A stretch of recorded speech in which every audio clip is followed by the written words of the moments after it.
அஸ்ஸலாமு அலைக்கும். இது வந்து ஃப்ளிப்கார்ட்டில் வாங்கினேன். இது வந்து வாஷிங் மிஷின். இது டப் க்ளீன் பண்ணுறது.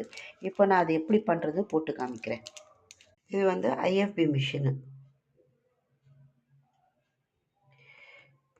இப்போ வந்து இது டப் க்ளீன் பண்ணணும். அது எப்படி பண்ணுறது காமிக்கிறேன். சுவிட்சை ஆன் பண்ணிடலாம். ஆன் பண்ணிவிட்டு இதில் வந்து கடைசியில் போட்டிருக்கோம். இங்கே பாருங்கள், இது ஒரு இது போட்டிருக்கு. இது வாட்ரு இது போட்டிருக்கு. இங்கே வந்து இந்த மாதிரி போட்டிருக்கு. இது கடைசியில் வர்றது மட்டும் நம்ம ஆன் பண்ணிடலாம்.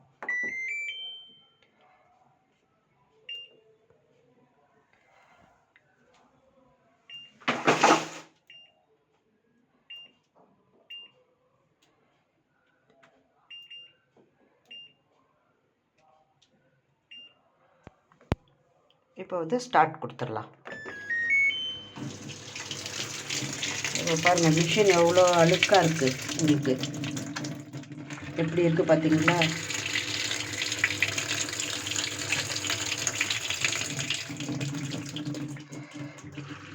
எவ்வளோ அழுக்காக இருக்குது மிஷினு.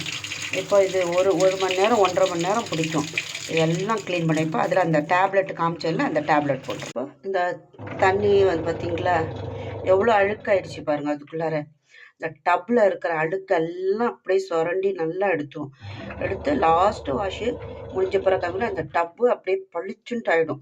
இந்த சில்வர் கலர் நல்லா தெரியும். அவ்வளோ அழுக்கையும் எடுத்து அது எப்படியும் அது இப்போ தான் 33க்கு வந்திருக்கு.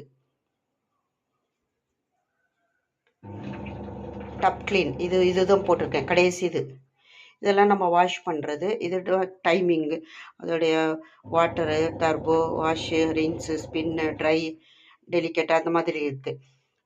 இது ஐஎஃப்பி மிஷினு. நீங்கள் எல்லா மிஷினுக்கும் இந்த மாதிரி டேப்லெட் வைக்கணும். நான் இப்படி தான் பண்ணுவேன். ஒரு 3 months ஒன்ஸு இந்த மாதிரி டப் க்ளீன் பண்ணி இது க்ளீன் பண்ணி எடுத்துருவேன். அப்படியே சூப்பராக இருக்கும் மிஷினும். நான் எந்த ரிப்பேரும் இது நாள் முடிய வாங்கி இது ஒரு 10 வருஷம் ஆகுது. இது நாள் முடிய ஒரு ரிப்பேரும் வந்ததில்லை. இப்படி தான் நான் ஹேண்டில் பண்ணுறேன். இந்த தண்ணி இறங்கிட்டு வேறு தண்ணி எடுக்கும். 3 தடவை தண்ணி இறக்கும். முதல் தண்ணி இறங்கிடுச்சு. இப்போ 2வது தண்ணி எடுத்து அது க்ளீன் பண்ணும். 3வது தண்ணியில் எல்லாமே க்ளீன் ஆகிடும். இப்போ பார்த்தீங்களா எப்படி பளிச்சுன்ட்டு ஆகிடுது. ட்ரம்மெல்லாம் அப்படியே புதுசாகிடும்.